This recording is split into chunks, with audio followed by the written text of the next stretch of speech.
Hello, friends. It's great to be back with you again. Let us see what Samarth Ramdas Swami has said in his 183rd shloka. Janī bhakta jñānī vivekī virāgī upāḷū manasvī kśamāvaṅta yogi prabhu dakśa vyutpaṅna cātur jāṇe Tayāceni yoge samādhāna bhāṇe. In this world, the one who is a true devotee is knowledgeable, is using his discriminating powers all the time, is dispassionate, is compassionate, has won over his mind, is full of forgiveness, is one with the supreme reality, is mighty of will, is always vigilant, is learned, is a diplomat, is the real guru worth to keep the company with in order to get the true satisfaction. In the previous few shlokas, Samarth Ramdas Swami has given the characteristics of a person who cannot be treated as a real guru. Now, in this shloka, he provides multiple attributes to identify the real guru. Let us look at them one by one. First, he is a true devotee. The real guru is first of all a devotee of God in real sense. He is not just faking his devotion in order to show it off to the world, but he is by nature, in his mind, in his heart, in every action he does, a true devotee. To quote Sant Tukaram again, which is worth repeating here, बोलावा विठ्ठल, पहावा विठ्ठल, करावा विठ्ठल, जीव भाव, which means in his thinking, his speech, his actions, there is always God, the Supreme Reality, and in every one as well as in everything, he only sees the Supreme Reality. Second, he is a truly knowledgeable person. He has the spiritual knowledge. The knowledge here is not just an learning, memorizing, understanding, and recollecting, but he lives his life based on the real understanding of God, the Supreme Reality. He has inculcated it to the core. Third virtue is he is discriminating.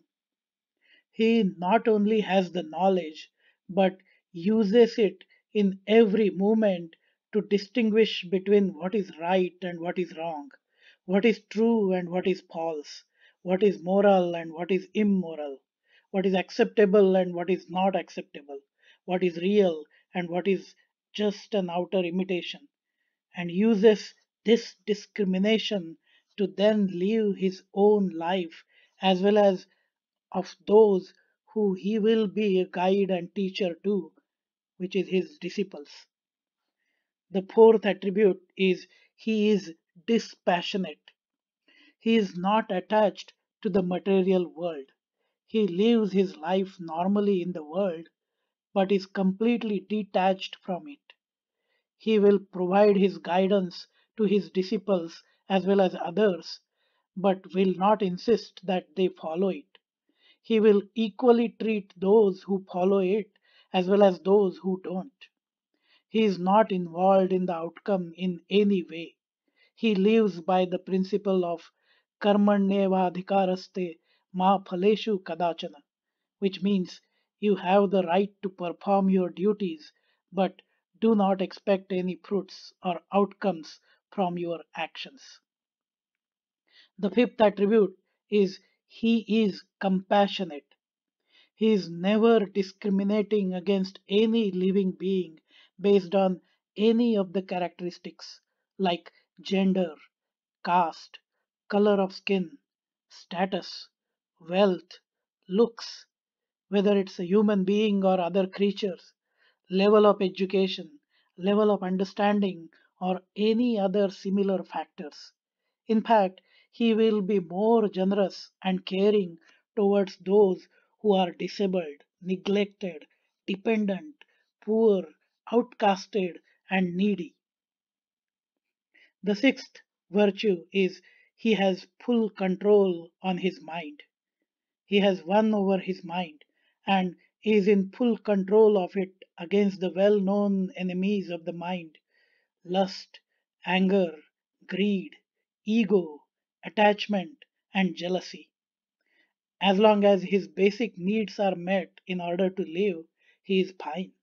He does not have the wants and desires of any materialistic nature. The seventh virtue is he is full of forgiveness. He by nature is forgiving. He will never keep things in his mind and never think like getting back to someone one day. He knows that everyone makes mistakes and some people trouble others on purpose, but he will still forgive them. He will pray, "O God, this person does not know what he is doing. Please forgive him and give him chance to improve." Also, he will not even have the ego that he has forgiven someone, but it is just in his nature. He will not even remember that, as he will continue to live his normal life after any such incidents. The eighth virtue is he is one with God. For him, he is not separate from God and believes that God is in everyone and is everywhere.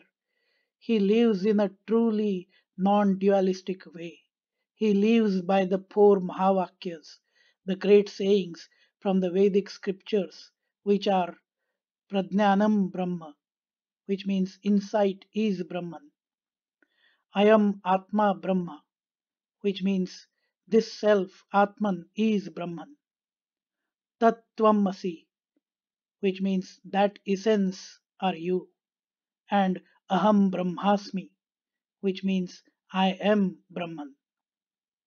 The ninth characteristics is he is mighty by his will. He is not a meek person.